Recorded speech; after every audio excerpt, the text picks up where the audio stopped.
오늘 말씀의 주제는 복음은 그 어떤 장벽으로도 막아서는 안 됩니다. 이런 내용을 함께 나누려고 합니다. 복음 행진에 장벽이 많이 있어요. 때로는 우리 감정이, 때로는 인간관계가, 때로는 이념과 이데올로기가, 때로는 종교가 이 복음 행진을 막는 수가 많이 있는데, 복음은 그 어떤 장벽으로도 막아서는 안 됩니다 하는 그런 내용을 같이 나누려고 합니다. 내일은 6.25 한국전쟁 68주년이 된 날입니다. 근래에 6.25 한국전쟁 종전과 한반도 평화를 위하여 각국의 정상들이 만나고 있습니다. 서로를 향한 전쟁의 위협이 아니라 평화를 의논하는 그들에게 격려와 박수를 보냅니다. 그러나 우리 그리스도인들은 이 땅의 평화는 회담이나 선언으로 오는 것이 아니라 예수 그리스도의 십자가의 피로서만 올 수 있다는 것을 믿고 고백합니다. 그 성경적인 이유를 여러분들에게 설명을 드리면서 오늘 말씀을 이어갈까 합니다.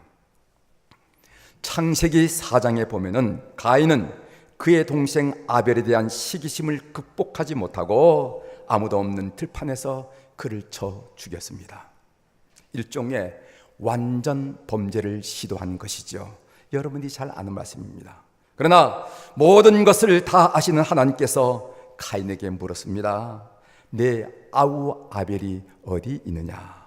가인은 내가 내 아우 아벨을 지키는 자입니까? 라고 냉소적으로 퉁명스럽게 대답했습니다. 그러나 하나님은 내 아우의 핏소리가 땅에서부터 내게 호소하느라고 말씀하셨습니다. 땅에서부터 아무도 모르게 죽인 아벨의 피가 소리를 지르고 있다는 거예요. 인간의 귀에는 들리지 않았지만은 하나님의 보좌에 올라가는 아벨의 핏소리가 있었다는 것입니다. 요한계시록에도 이와 비슷한 장면이 나옵니다. 거기에 보면은 요한계시록 6장 9절 10절 중간절에 보면은 죽임을 당한 영혼들이, 죽은 영혼들이 아닙니다. 죽임을 당한 영혼들이 제단 아래에서 큰 소리로 불러 이르되 거룩하고 참되신 대주제여 땅에 거하는 자들을 심판하여 우리 피를 갚아주지 아니하시기를 어느 때까지 하시리까 하나이까 이렇게 한다는 말씀이에요. 제단 아래에서 소리치는 핏소리가 있는데 그 핏소리의 내용은 뭐냐면은 우리 피를 갚아주지 아니하시기를 어느 때까지 하시려 하나이까 이렇게 이야기하는 것을 보게 됩니다. 사람들은 듣지 못하지만은 아벨 후 이 땅에 무고히 뿌려진 피들은 하나님께 그들의 억울함을 계속해서 신원하고 있습니다.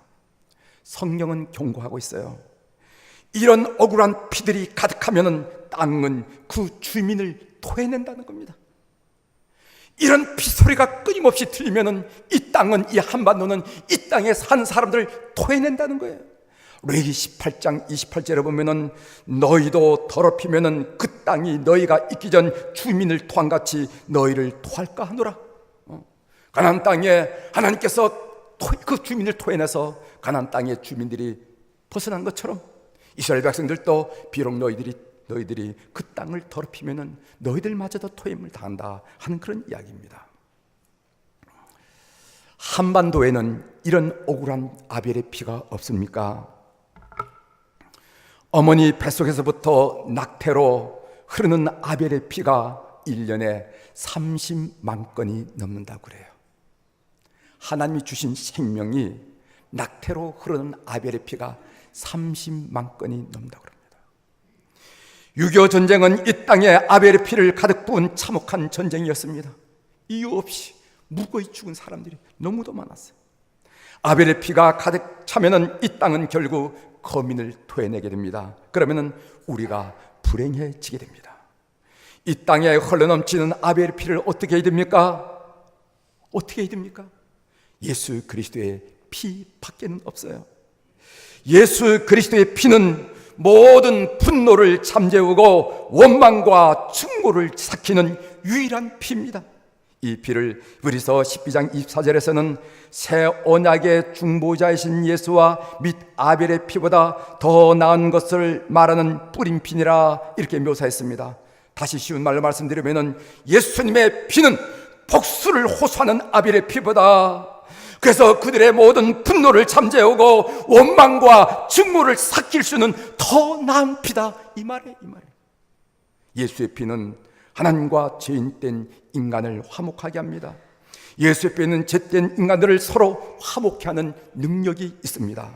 한반도의 평화를 위하여 각국의 정상들이 만나는 것도 중요합니다. 우린 그것을 부인하거나 부정하지 않아요. 만나서 전쟁이 아니라 평화를 의논해야 되죠. 그러나 우리 그리스도인들은 이 땅의 평화는 회담이나 선언으로 오는 것이 아니라 그것은 언제든지 지우거나 어길 수가 있기 때문에 예수 그리스도의 십자가의 피로 올 수 있다는 것을 우리가 고백합니다. 이 땅이 가득 머금은 아벨의 피를 씻을 수 있는 것은 오직 예수 그리스도의 피밖에는 없어요. 따라서 이 땅의 평화를 위해서 가장 중요하고 필요한 것은 복음입니다. 여러분들 엉뚱한 소리로 느껴지십니까? 그렇지 않아요. 엉뚱한 소리 같지만은 복음이 이 땅에는 필요해요. 그래서 이 땅에는 증오의 피, 원망의 피, 억울한 피, 분노의 피를 다 삭히고 녹이는 역사가 있어야 된다는 거죠. 이 일을 위해서 우리가 기도해야 되고 이 일을 위해서 복음을 증거해야 된다는 것을 여러분이 기억하시기를 바랍니다. 오늘 본문으로 읽은 사도행전 10장은 이 복음 행진의 대전환점을 보여주는 장입니다. 베드로와 고넬료가 만나는 이 사건은 외형적으로 보면 아주 작은 사건에 불과합니다. 그러나 그것은 신앙 혁명이에요. 그래서 10장에 우리가 한 부분을 읽었지만 10장 전체가 이 고넬료 사건을 이야기하는 것은 뭐냐면 이것은 엄청난 신앙 혁명인 것을 우리에게 드러내주는 말씀이라는 것이죠. 지금 우리가 보면은 당연한 것이지만은 그 당시에는 정말 놀라운 일이었습니다. 왜냐하면은 복음이 유대인의 편견과 선입견을 넘어서 인류를 향하여 물꼬를 트게 되는 그런 계기가 되었기 때문에 그렇습니다. 이제 그 내용을 한번 살펴보겠습니다. 이방인 고넬료가 유대인 베드로를 청합니다. 이방인 고넬료는 누구입니까? 오늘 1절에 보면은 가이사라에 고넬료라 하는 사람이 있으니 이달리아 부데라 하는 군대의 백부장이라 라고 고넬료를 소개하고 있습니다. 로마 군의 일개 군대는 어떻게 편성이 되는가 하면은 약 6,000명의 병사로 이루어지는데 600명씩 10개 부대로 편성되어 있습니다. 오늘 본문에 나온 이달리아 부대라는 것은 그 10개 부대 중에 하나로 애국에 주둔한 정예 부대입니다. 고넬료는 백부장이었습니다. 그러니까 백부장이라는 것은 이달리아 부대의 병사 600명 중에서 100명의 군사를 통솔한 직관입니다. 고넬료는 해 로마 주둔군의 고급 장교예요. 우리 성경에 고넬료 하니까 뭐 누구도 불러도 되는 이름인 줄 알지만은 이 고넬료는 사실 해 주둔 로마군의 고급 장교입니다. 이 이방인 고넬료 고급 장교가 환상을 보는데 그 내용이 3절에 나오죠. 한번 같이 읽도록 하겠습니다. 3절입니다. 하루는 시작. 하루는 제9시쯤 되어 환상 중에 밝기봄에 하나님의 사자가 들어와 고넬료야 하니. 아멘. 사랑하는 교회 여러분, 본문에 나타난 천사의 사역을 한번 주목해 보십시오. 왜 천사는 직접 고넬료에게 회개하고 주 예수를 믿으라고 말하지 않는 것입니까? 이왕 나타났으면은 고넬료야, 너 회개하고 예수 믿어야 산다, 이렇게 말하지 않냐 말이죠. 왜 천사는 고넬료에게 베드로라는 사람을 불러다가 복음을 듣도록 고민하는 것입니까? 분명히 기억하십시오. 하늘과 땅에서 주 예수 그리스도의 복음을 전할 특권을 부여받은 존재는 오직 구원받은 성도밖에 없다는 것입니다. 하나님이 이 복음 전한 특권을 성도에게만 부여하셨어요. 그러므로 천사들도 부러워한다, 흠모한다는 고백이 나옵니다.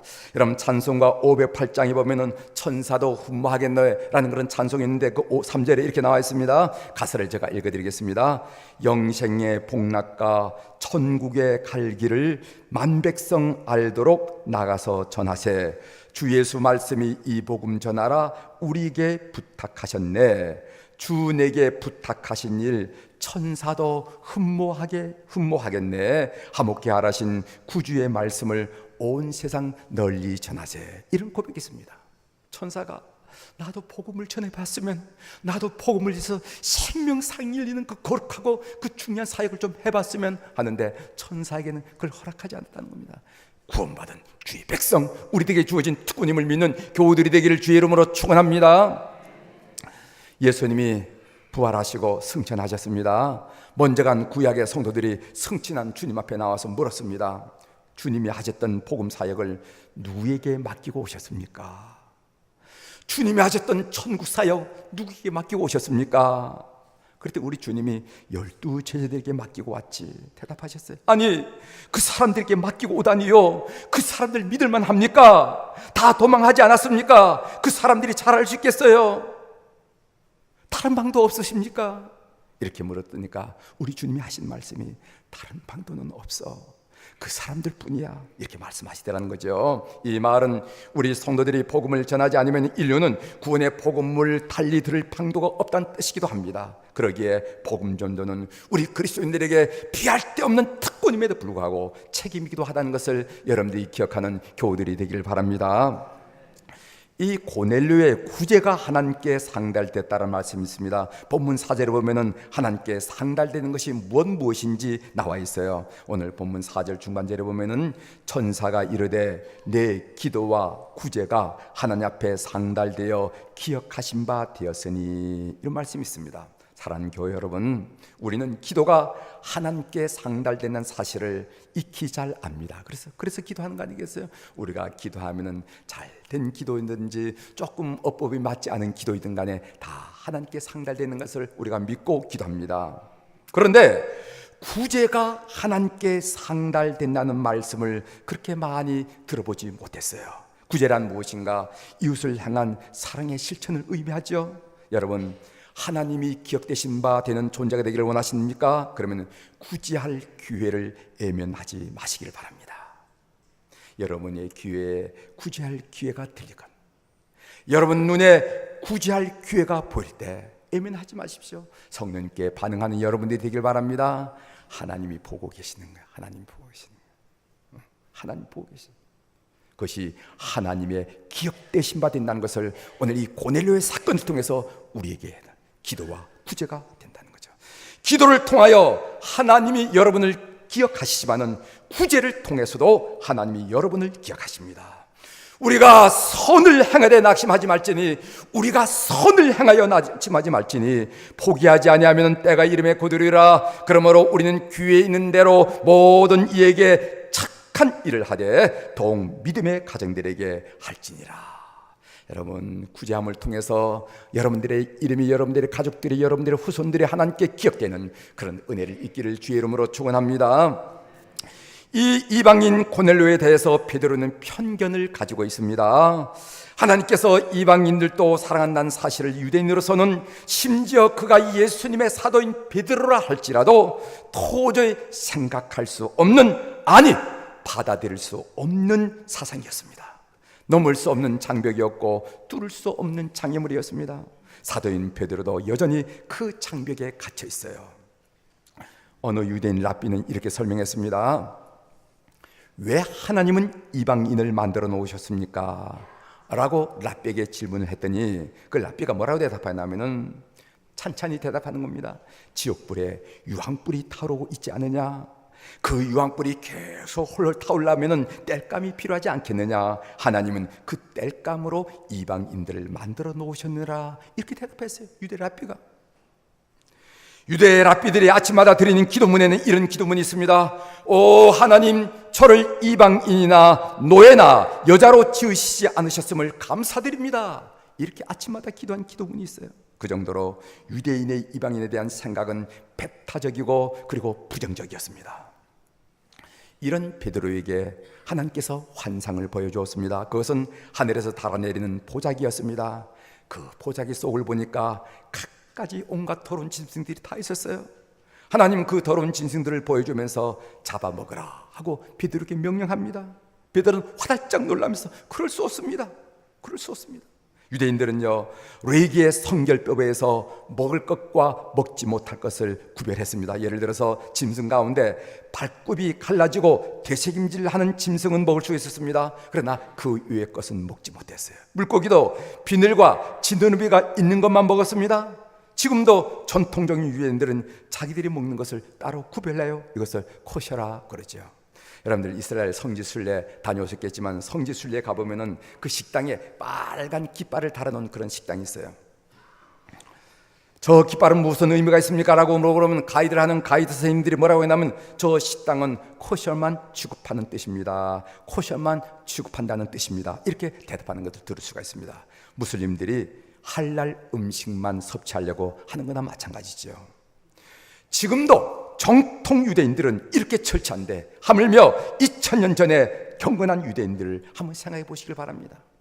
유대인은 자기들은 거룩한 백성이고 이방인을 속된 즉 더러운 백성이라고 생각했어요.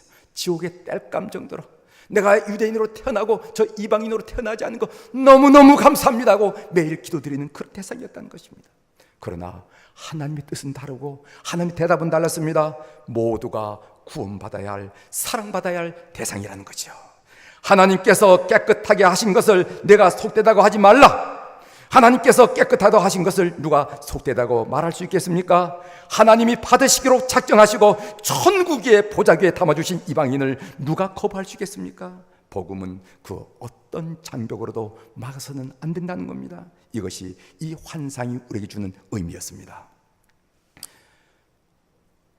베드로가 나중에 후에 이 기독교가 이방인들을 형제로 받아들여야 될 것인가 안 받아들일 것인가 하는 그런 중요한 결정에서 베드로가 손을 들며 그 고넬료 사건을 비유로 하면서 설명한 이야기가 있습니다. 그 이야기가 사도행전 15장 7절 9절인데 제가 그 이야기를 한번 읽어드리겠습니다.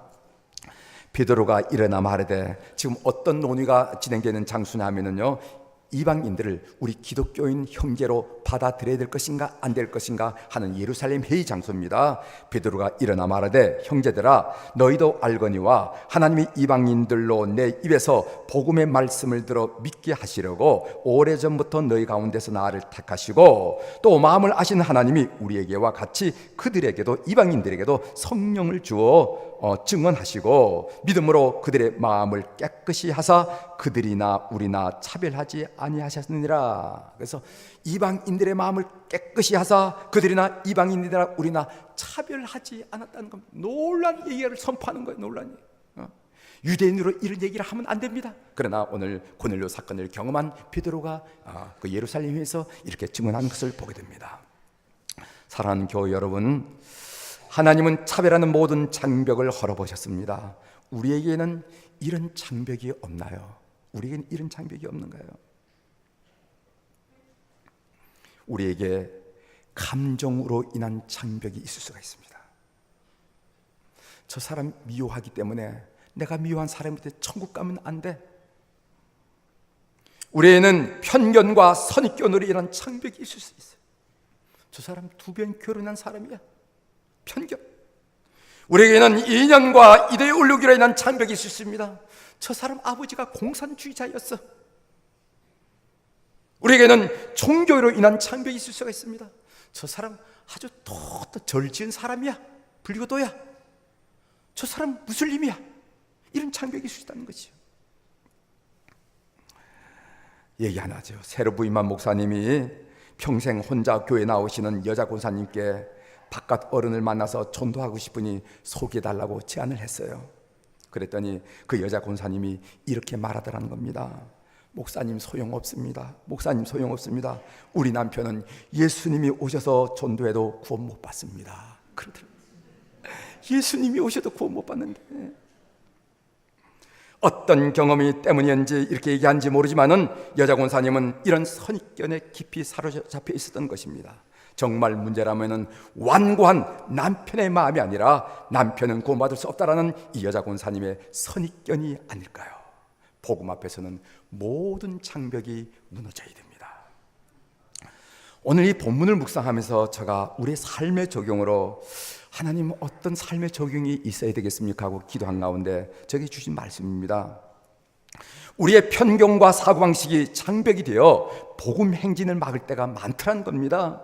복음 안에서 우리의 의식과 사고방식이 깨뜨려져야 한다는 거죠. 그게 그리스도인에서 사는 길이라는 겁니다. 복음이 왔을 때, 복음의 사상이 우리에게 다가올 때, 복음의 가치관이 우리가 다가올 때, 오늘 우리가 주장하던 의식 그리고 가치관, 우리의 모든 견해는 깨어져요. 부서지고 또 부서지고 깨어지고 또 깨어지고 가는 거예요. 이거 그리스도인들이 사는 거라 이거죠. 여러분, 출애굽기에 관한 성경을 읽을 때 이스라엘의 광야 생활이 왜 그렇게 고통스러웠을까, 고생스러웠을까 하는 그런 의문을 갖게 됩니다. 이스라엘 백성들의 40년 광야 생활이 왜 그렇게 고통스러웠을까? 하나님은 자기 백성 이스라엘이 기름진 애굽 땅에서 알콩달콩 재밌게 사는 것을 도저히 두고 볼 수가 없어서 광야로 끌고 와서 그 고생을 시켰을까? 저는 그렇게 생각하지 않아요. 이스라엘 백성이 광야 생활을 고되게 한 것은 그들이 광야 생활을 함에도 불구하고 애굽의 사고방식으로, 애굽의 의식으로 살았기 때문이라고 생각합니다. 홍해를 건너서 구원받았지만 여전히 애굽의 사고방식을 가지고 살려고 하니까 안 풀렸던 거예요. 애굽의 사고방식으로 살려고 하면 광야 생활은 고될 뿐이라는 것입니다.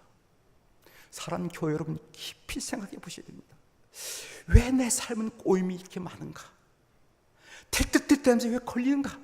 이럴 때 내가 지금 구원받은 그리스도인으로서 애굽의 생활을 여전히 하고 있는가, 아니면 광야 생활을 하고 있는가, 깊은 통찰력을 하나님이 주셔서 깨닫는 여러분들이 되기를 주의 이름으로 축원합니다. 여러분, 애굽의 사고방식은 어떤 것입니까? 애굽에서는 생존을 위해서 나일강을 내려다보면 됐습니다. 애굽에서는 목마르면요 나일강을 퍼마시면 됐습니다. 애굽에서는 배고프면 나일강을 퍼올려서 농사를 지을 궁리를 해면 됐습니다.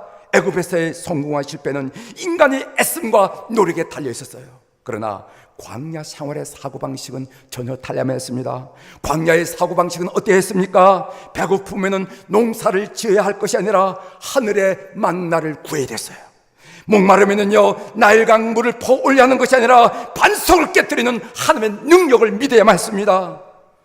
길을 찾기 위해서 선발대를 파송하는 것이 아니라 구름기둥, 불기둥을 쳐다봐야만 했다는 것이죠. 이것이 광야의 길, 광야 생활이라는 겁니다.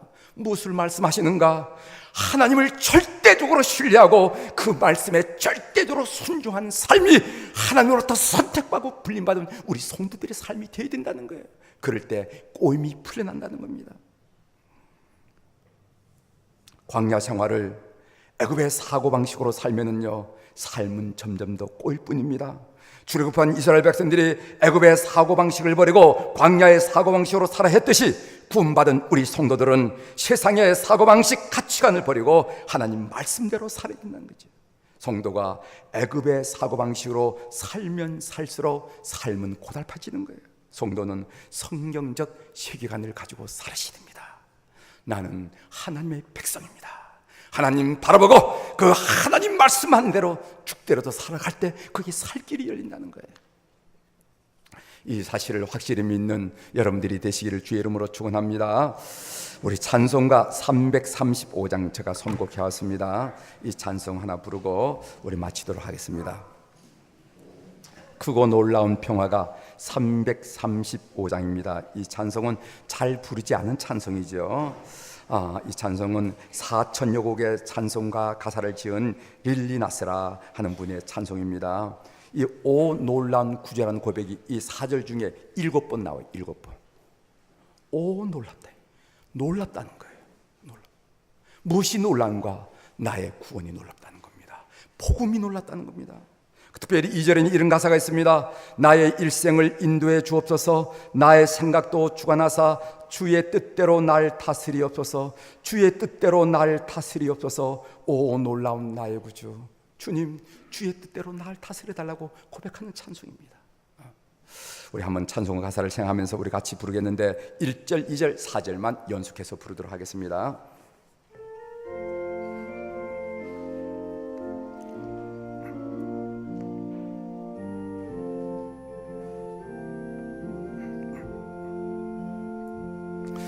크고 놀라운 평화가 내게 있네. 이 세상에는 없는 평화. 나의 영혼과 몸 주께 드립니다. 놀라운 나의 구주, 놀라운 주, 놀라운 주. 저 천군과 천사들 경배하네. 나 엎드려서 주 경배하리. 놀라운 구주 예수, 나의 일생을 인도해 주옵소서. 나의 생각도 주관하사 주의 뜻대로 날 다스리옵소서. 놀라운 나의 구주, 놀라운 주, 놀라운 주. 저 천군과 천사들 경배하며 나 엎드려서 주 경배하리. 놀라운 나. 주의 4절 갑니다. 주의 광채가 찬란히 비춰오네. 전능하신 왕 구세주요, 세상 끝날까지 찬양 드립니다. 놀라운 나의 구주, 놀라운 주, 놀라운 주.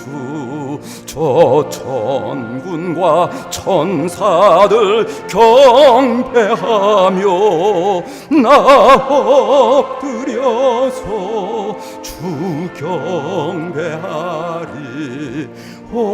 놀라. 조금 천천히 후렴 다시 부르겠습니다.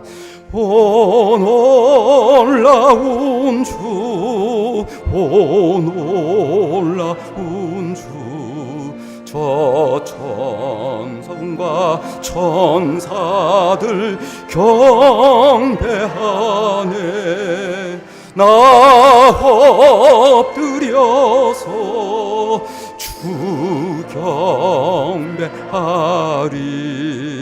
놀라운 나 주 예수. 기도하시겠습니다. 하나님 아버지, 놀라운 구주를 선포하는 복음은 그 어떤 장벽으로도 막아서 안 된다는 것을 알게 하시오니 감사합니다.